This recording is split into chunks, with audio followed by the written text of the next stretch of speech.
আপনি জীবনে যাই করেন না কেন, আপনি চাকরি করেন, ব্যবসা করেন, উদ্যোক্তা হন, গান করেন, ছবি আঁকেন, সমাজসেবা করেন, রাজনীতি করেন, খেলাধুলা করেন, যেটাই করেন না কেন, সবার আগে একজন ভালো মানুষ হতে হবে। আপনি জীবনে যে কোনো কাজে, যে কটা ক্ষেত্র বললাম, প্রত্যেকটা কাজে আপনি হয়তো অনেক সফল হতে পারেন, অনেক জনপ্রিয় হতে পারেন, অনেক টাকা পয়সা আর্ন করতে পারেন, বাড়ি গাড়ি করতে পারেন, কিন্তু আপনি যদি একজন ভালো মানুষ না হন, আমি এটাকে কোনোভাবেই সফলতা বলতে রাজি নেই। এটা আপনার জীবনের কোনো সফলতা না যদি মানুষ আপনাকে ভালো না বলে, আপনার পরিবার আপনাকে ভালো না বলে, আপনার বাবা মা আপনাকে ভালো না বলে। আমার সবসময় একটা দুঃখবোধ তৈরি হয় যে আমরা যারা বাবা হয়েছি,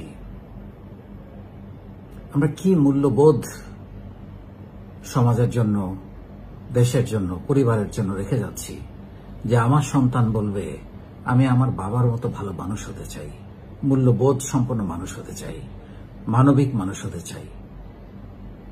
এটা তো খুবই দরকার। আমাদের বাংলাদেশের এখন এটা সবচেয়ে বেশি দরকার। অনেক অনেক ভালো মানুষ দরকার।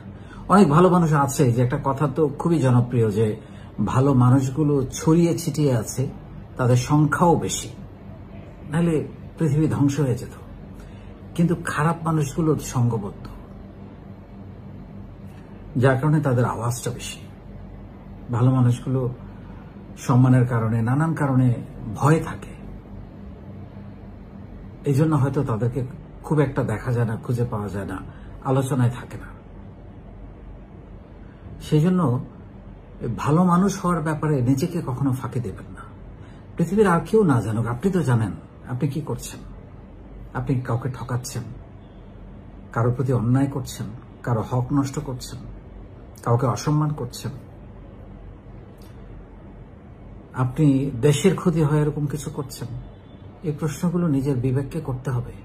আপনি যদি মনে করেন এগুলোতে আপনি সঠিক আছেন, আর 10 জন যদি আপনাকে বলেও যে এগুলা এখনকার সমাজের সাথে যায় না, ভালো মানুষই কোনো দাম নাই, তাদের বলতে দেন। আপনি আপনার জায়গা থেকে পরিবর্তন হয় না, কারণ আপনার সবার আগে শিখাইতে হবে আপনার সন্তানকে, আপনার পরিবারকে। আপনার ছেলে বা আপনার মেয়ে যদি কোনোদিন প্রশ্ন করে বসে যে তুমি অন্যায় করে টাকা রোজগার করো, তুমি মানুষকে ভালোবাসো না, মানুষকে কষ্ট দাও, মারো, আঘাত করো, কি জবাব দেবেন? আমাদের এইটুকু সংবেদনশীল তো হতে হবে যে একটা মানুষকে আঘাত করতে গেলে আমাদের বুক কাঁপে, কষ্ট লাগে। তারও তো বাবা মা আছে, সন্তান আছে, আমি কিভাবে আরেকজন মানুষকে আঘাত করতে পারি?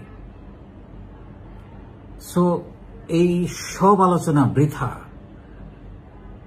সব অর্জন, সব সফলতা, টাকা পয়সা, অর্থনীতি সবকিছু বৃথা যদি আপনি একজন ভালো মানুষ না হন। আর এই ভালো মানুষই কিন্তু লোক দেখানোর কোনো ব্যাপার না যে আপনি কিছুদিন ভালো মানুষ হলেন, তারপর আবার আপনি অন্য কাজ করলেন, বা মানুষকে দেখানোর জন্য দিনের বেলায় ভালো মানুষ হাসলেন, রাত্রেবেলা হয়তো আপনি খারাপ কাজ করছেন। লাভ নেই। কারণ ওই যে বললাম, আর কেউ না জানুক, আপনার বিবেক তো জানে আপনি কি করছেন। সো বিবেকের কাছে পরিষ্কার থাকলে সেটা স্পার্ক করবে, চারিদিকে ছড়িয়ে যাবে। আপনার পরিবার জানবে, আত্মীয় স্বজন জানবে, সমাজ জানবে, পুরো দেশ জানবে একদিন।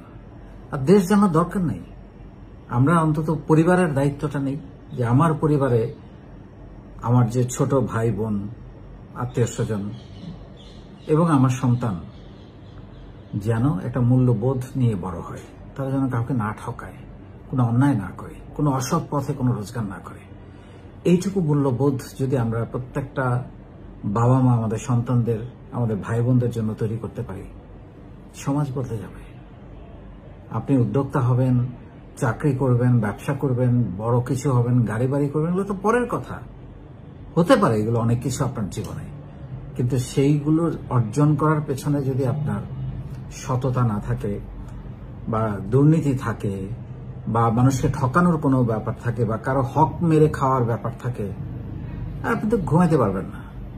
আপনি সম্পদ রক্ষায় আপনি অসুস্থ হয়ে যাবেন,